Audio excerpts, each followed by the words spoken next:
Costing systems in managerial accounting, job order costing. The job order cost card is our source document.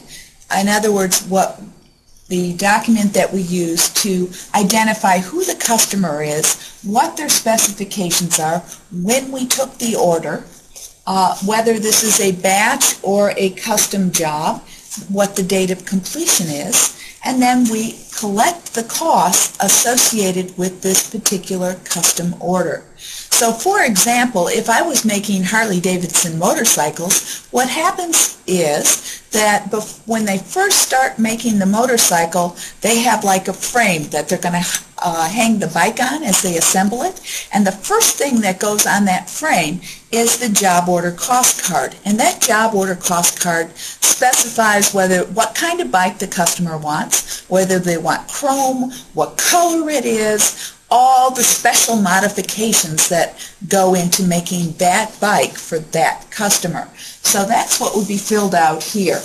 Batch or custom. Sometimes you order more than one bike, and so that would be a batch run. In other words, you make 5 or 10 bikes, that would be a batch, and are all the same. Versus if you make one bike, that would be a custom order for that one bike. So that's an example of a batch run versus a custom. Now, when you collect your costs, you might have costs associated with making this product from previous periods. In other words, from yesterday, last month, and those costs would show up here. And notice that the ingredients in any product that we make are materials, labor, and overhead. If this was a service that I was making, instead of saying materials, it would say supplies, labor, and overhead. So previous costs of going into making that product or service. In this column, we would put the current costs. How much did we incur this month or today or this period?